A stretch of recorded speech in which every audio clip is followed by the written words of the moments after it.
kung tungkol lang sa korupsyon ang pinag-uusapan at gustong idebate, sana noon pa po nakipagdebate nung panahon ni dating Pangulong Duterte na Oh, umamin diba? siya corrupt. Diba, kakasabi lang ho natin, ibabalik at ibabalik yan ni Claire sa mga Duterte. One step forward, four step backwards ho yung tira niyan. Ano hong ibig sabihin nun? May magagawa lamang ho silang isang aksyon. Babalik na naman ho silang 4 na beses sa past administration. Isa pa po, Yusek Claire, bakit ayaw po ba? Or bakit tinanggihan yung hamon ni Chavit Singson na debate laban sa Pangulo, yung Pangulo at ng dating Speaker? Ulit po, debate po na hinamon ni Chavit Singson na debate po ang Pangulo at ang former Speaker para daw sa issue ng corruption. I can only speak for the President. Apo, okay. Okay? Unang-una po napaka-busy po ng Pangulo. Mhm. Sabi nga po natin, Ano yan, Auntie Claire? Busy saan? Busy ba magnakaw yung Pangulo mong si Marcos Jr.? Tanong lang yan. Saan pa naging busy yung bangag? Mas naniniwala kami, hindi siya natutulog. Oo, naniniwala kami dyan. Pero tingin niyo ba, mga kapatid, babasahin ni Bongbong Marcos yung 4,000 pages dyan? Naniniwala ho ba kayong busy si Marcos Jr.? Siguro busy kakahit-hit. Busy siguro kakasingkot ng Coca-Cola. Pero magtrabaho, malabo. Pabagsak na nga ng pabagsak yung trust rating sa kanya. Pabagsak ng pabagsak ang ekonomiya ng Pilipinas. Paano siya nagtatrabaho, Auntie Claire Castro? Yan ho yung malaking katanungan. Kasi sobrang kaplastikan ho neto si Auntie Claire Castro. Noong hindi pa siya tutaan ni Marcos Jr., noong hindi pa ho siya bataan o yung tagapagputak niya ho dyan sa Malacanang, kung banatan niya si Marcos Jr. noon, mga kabdita, uy, Marcos Jr., bakit ganyan ginagawa mo? Puro paninira ho yan, mga kabdate. Pero ngayon, siyempre, sinampal ho siya ng malaking pera. Sinampal ho siya ng, alam nyo na, mga kabdate, kung hindi naman ho sa pera, tingin nyo, babalik na dyan si Tililing, si Claire Tililing, Talakera. Wala naman hong hindi babaliktad, mga kabdate, kung milyones ho yung usapin. Baka nga hindi natin alam, mga kabdate, mas paldo-paldo pa ho yan sa mga ibang kongresista. Siyempre, mga kabdate, nasa Malacanang ho yan, nagsasalita ho siya pinoprotektahan niya yung amo niyang bangag. Di ba? Paano naging busy si Marcos Jr.? Yan ho yung malaking katanungan, mga kabdit. Paano naging busy yung humihit-hit lamang. Tapos, di ba meron pang video lumabas kung nasaan si Lisa, alam niyo na, yung kokak. Tapos si Marcos Jr., mga kabdit, meron pala siyang ginagawang kababalaghan. Yung blur na video, siguro doon ho nagpapakabisi, mag-party-party si Marcos Jr. Mas kapanipaniwala pa ho yan. Pero kung magtrabaho, malabo ho. Malabo pa ho sa sikat ng araw yan. itong pag-aaral pa lang ng budget, wala po talaga naging bakasyon ng Pangulo. So, iisipan po niya pang makipagdebate. When in fact, ang pagdidebate po ay hindi po sagot para maibsan ang korupsyon. O, di ba? Lahat talaga, mga kabdit, gagawin ho ni Auntie Claire Castro para po pagtakpan lahat ho ng kabalbalan ng amo niyang si Bangag. Hindi daw kailangan magdebate para i-resolve yung korupsyon. Nakikipagdebate itong si Manong Chavit. Gusto lang malaman ni Manong Chavit saan dinadala ni Marcos Jr. Yung mga pondo, yung mga bilyon-bilyon, trilyon-trilyon. Bakit yung diskaya lamang ho yung kaya nilang ipakulong? Bakit yung diskaya lamang ho yung kaya nilang pag-initan? O yung katransaksyon ni diskaya dyan sa loob ng gobyerno? Nasaan? Sino lahat sila? Auntie Claire, sino yung mga yon? Tanong lang ho yan. Sino yung mga katransaksyon ng diskaya? Hindi nyo pwedeng ikulong lang yung kontraktor. Hindi nyo pwedeng ikulong lamang yung nagbibigay ng alam niya na kagamitan. Hindi dapat, mga ka-update, tukuyin din ho kung sino yung mga kasabot ng diskaya. Di ba? Pinag-iinitan ho nila yung mga small time. Nagtatrabaho si Marcos Jr. para resolvehin yung korupsyon. Magipagdebate nga dito kay Manong Chavit. Kinatatakutan pa. Kailangan pa ng attack dog para mag-reply kay Manong Chavit. Di ba? Ang issue tungkol sa mga anomalyang flood control projects, ang sagot po dito ay action. Action. Action daw, mga ka-update. Ano ba yung action ng ginagawa ni Marcos Jr.? Ano ho ba yung pagmamalaki ng administrasyon ngayon? Wala ho sila may pagmamalaki, mga ka-update. Ang mapagmamalaki lang ho nila, yung sumisimot ho sila. Di ba? Yun lang ho, mga ka-update. Wala ho sila pwedeng ipagmalaki sa milyon-milyong Pilipino, sa mamamayang Pilipino, dahil mismong tayo, mga normal na mamamayan, mga ordinary Pilipino, galit ho sa gobyerno ni Marcos Jr. dahil sa matinding korupsyon ho niya.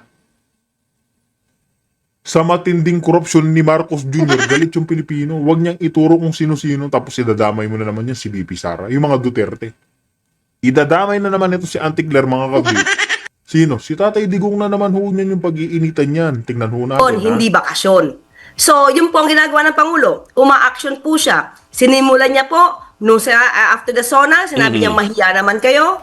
So, from that time, nagsimula na po siya magpa-imbestiga. Apo. Hindi po Imbestiga. Simula daw nagsona si Marcos Jr., mahiya naman kayo. Mismo sa sarili nga ho niyang pamumuno, hindi ho siya nahihiya. Yung pagnanakaw ho nila na bilyones, trilyon, mga kabdate, hindi ho siya nahihiya. Sino bang paparanggan niya yung sarili niya? Ginagago niya ho ba tayo, mga kabdate? Ginagago niya ho tayo, pero sino ba yung gago dito? Ayan, yung dalawang yun, yung Talakera, tsaka si Marcos Jr. Mahiya naman kayo.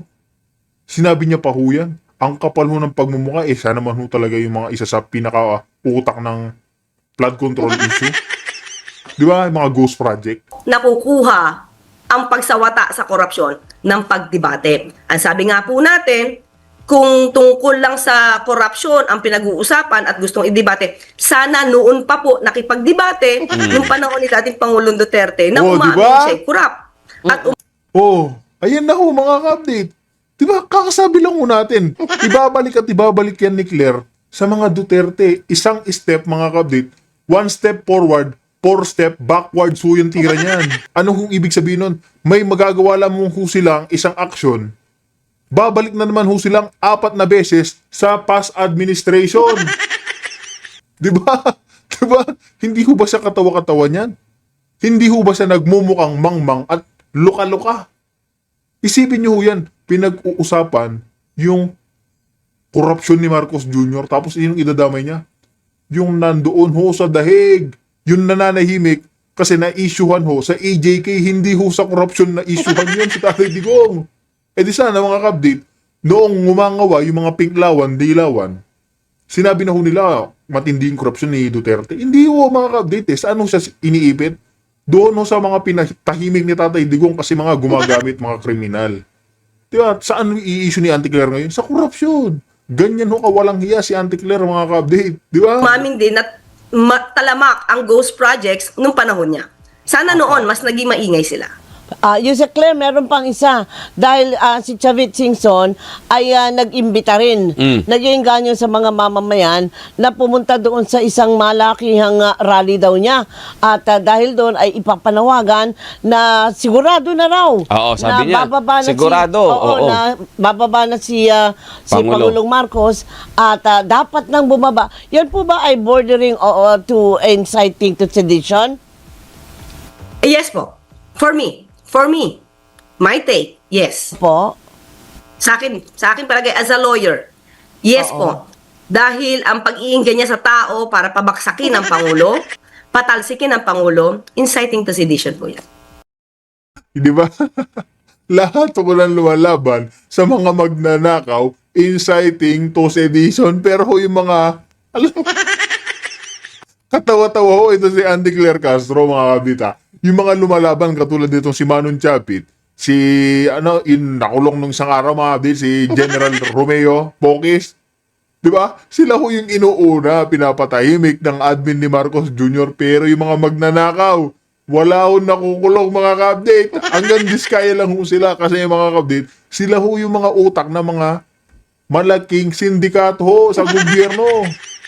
Di ba? Ganyan ho kawalang hiya yung admin ni Marcos Jr. Uunahin pampuksain ang mga lumalaban ho sa korupsyon. Hindi ho yung mga mismong magnanakaw. Kasi mga update, paano nga naman nila ikukulong kung mismong sarili ho nila madadawit dyan sa malaking issue na yan. Kaya nga ho bumaba yung ratings ni Marcos Jr. dahil ho sa mismong galaw niya, sa mismong pagnanakaw ho niya. Kaya ho, itong si Auntie Claire Castro, mga update, yung pagkautak nito, yung tililing niya sa bumbunan o kung saan man, wala na ho yan mga ka-update. Hanggang dyan na lamang ho siya. Hanggang dyan na lang mga ka-update. Tatawa-tawa na lang ho siya, tinatawanan na lang ho siya ng ating mga kababayan, mga OFWs, lahat ho ng pambabatikos sa mga Duterte. tinatawanan na lang ho siya. Gagawin at gagawin lahat ni Auntie Claire Castro, mga kabdit, para lamang ho sa pera.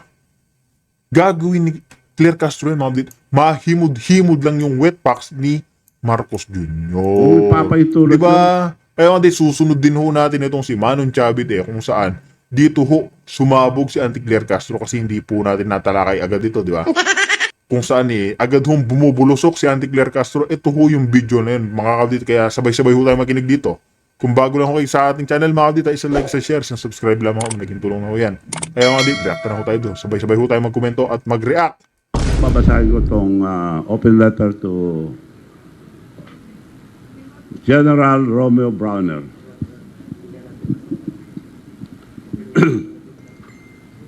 Dear General Romeo Browner, Jr., I write this letter not as a political figure, but as a Filipino who has lived through wars, coup, assassination, dictatorship, betrayals, and revolution. I have buried friends, seen president rise and fall, faced real enemies, and watched our nation collapse more than once, not because of foreign forces, but because good men choose silence.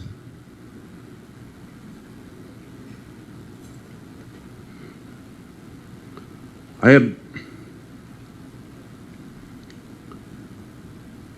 have stood in the middle of history more than times that I can count. I know the smell of a dying nation, General. Sir, I smell it again. This time the enemy is not foreign. This time the enemy is inside our own home. You speak open about China, about Taiwan, about war scenarios, about preparing for conflicts far beyond our shores. But how can we prepare for battles out there when we are losing the most important battle here at home? Our nation is collapsing, not because of foreign aggression, but because corruption has eaten us from the inside. Tell me, General, how can China be the problem when it is not China stealing billions from our national budget? China did not mastermind the flood control anomaly. China did not corrupt illegal insertions. China did not cause the peso to crash, the enemy to bleed, or investor to flee. Let us stop fooling ourselves. The cancer is not in the West Philippine Sea. The cancer is sitting comfortably in an air-conditioned offices, smiling at cameras while draining this country dry. General, sir, as the Chief of Staff of the Armed Forces, holds billions in intelligence funds. Billions. Are we supposed to believe that with all the intelligence money, you do not know what is happening? General, even the tricycle driver knows what is happening in our country. It is corruption. If this massive corruption escapes your radar, it can only mean two things. The AFP is being blinded, or it is being ordered to close their eyes. Neither is acceptable. Neither is forgivable to the Filipino people.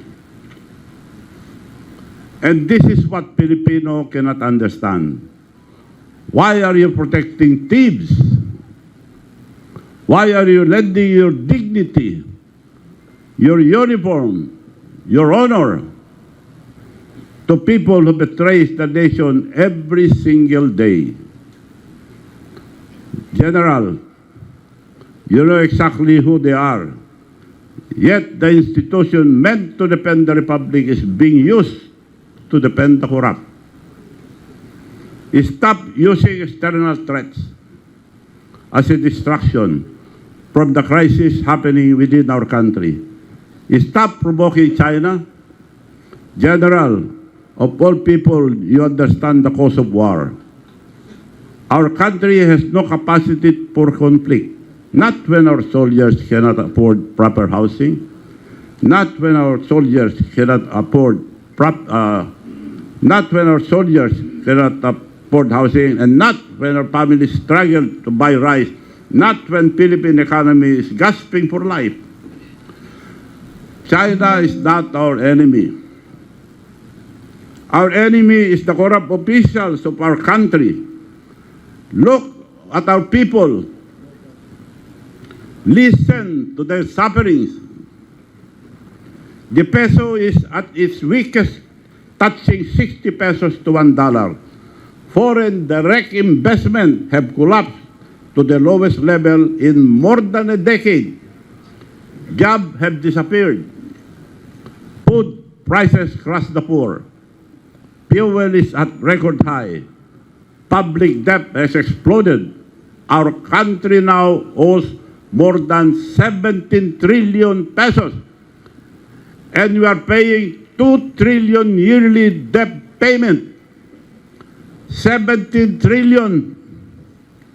So mga anak natin may utang na, nakautang na. For sure, our economy cannot survive under this current government. Foreign investment is very low and cannot balance our economy. Hope is fading. This is not China's doing. This is the consequence of greed and incompetence. Masyado kayo sakim at walang alam kundi magnakaw ng kaban ng bayan, maghurakot. To the uniformed men and women of this nation, you are being used. You are being given crumbs while others take billions. That small staggered salary increase was not help. It was a distraction. For 3 years, they will keep you tied with a staggered 15% increase, 5% yearly, until his term is over, released in small doses to control your loyalty. You are being tied like dogs instead of being honored as the nation's defender. Worse, reports now say that some ranking officials were given cash, not to help them, but to silence them, money to keep them from acting, from speaking, from standing up. That is an insult to your uniform, your oath, and your dignity. You must show the nation that the armed forces cannot be fooled, bought, or manipulated. I challenge every good citizen, including the police and military alike, to come out and stand for our country. Stand and declare that you will not tolerate graft and corruption. Not to fight the government, but to fight the corruption that is killing our country. Give your uniform a new purpose, a purpose far greater than small pay increase, meant to pacify you. Rally behind the truth. Rally behind the Filipino people. Because your voice, when united, is stronger than any politician. And if you continue to stay silent, then that silence, speak loudly. It means you accept the corruption. General Browner, history is knocking on your door.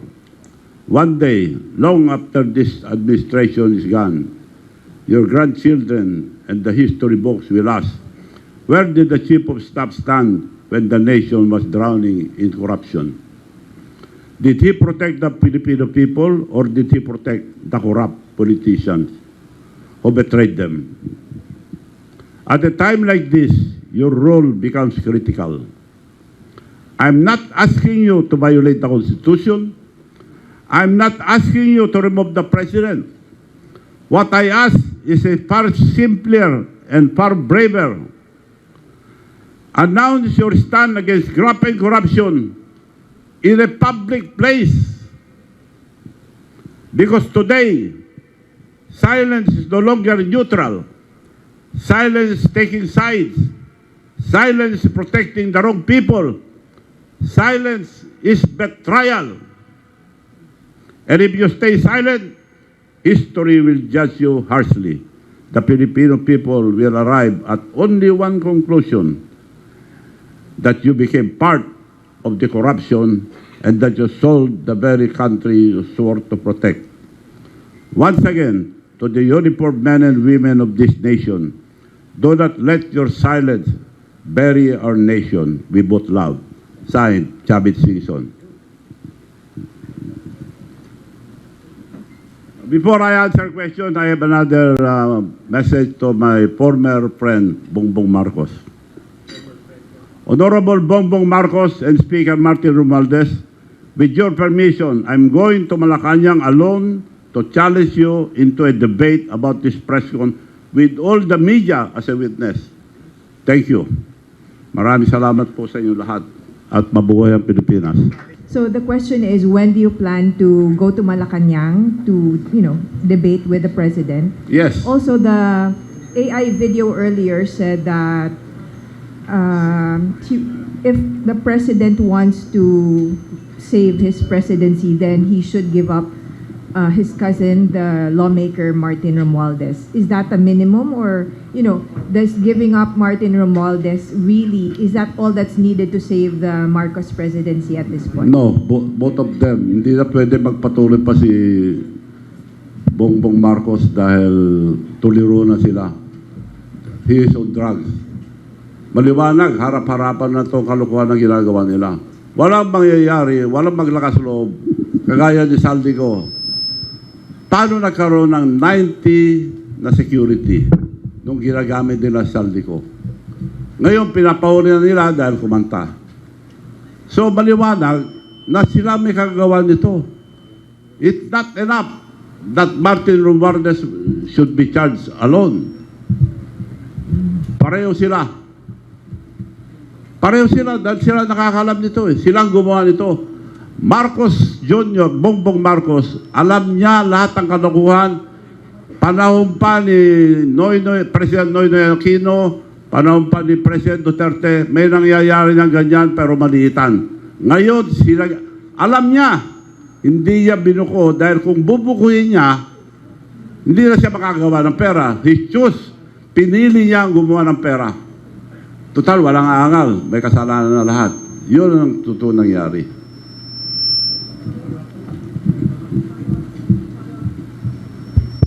Follow-up question, sir. When do you plan to go to Malacanang to debate with the president? And how do you intend to help Divine Providence along? Because you mentioned that 40 years after EDSA, so the 40 is a very important, auspicious number. How do you help, how do you intend to help Divine Providence along? Apart from the rally, apart from the debate, apart from the letter to General Bronner, what else do you want? What else are you willing to do? Kung anong rason nila na bakit nandiyan pa sila, yun, magdadebate kami doon. Anong rason nila? Dahil ako, nasabi ko na lahat. Divine Providence, dahil nga inantay ko itong 40th year, very symbolic ang number 40 in the Bible.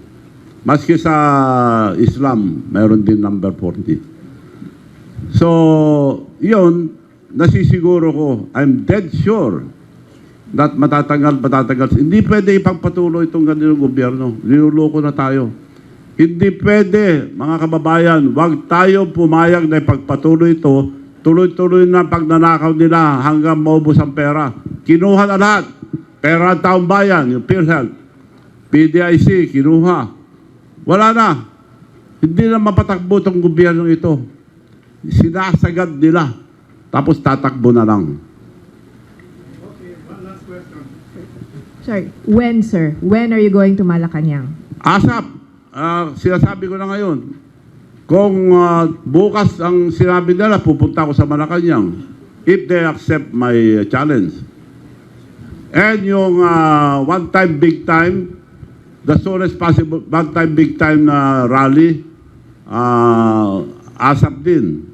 The soonest possible time, but I have to talk to all the religious organization, lahat ng ayaw ng graft and corruption, lahat ng Pilipino, kaliwa o kanan, masisino.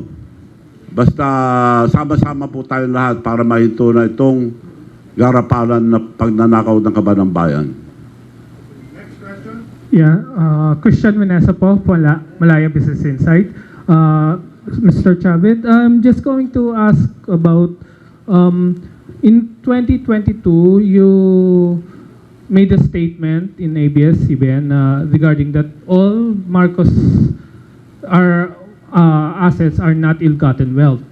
Why now parang different na yung sinasabi niyo po regarding sa Marcos has been being corrupt since his father time. Ano po yung masasabi natin, explanation po natin doon? Gusto niya lampasan tatay niya eh. Nasa Guinness Book of Record ng tatay nila. Opo. So, I think he's destined. That's why I believe in God, I believe in miracle, and I believe destiny. He is destined to the throne of his father in the Guinness Book of Record.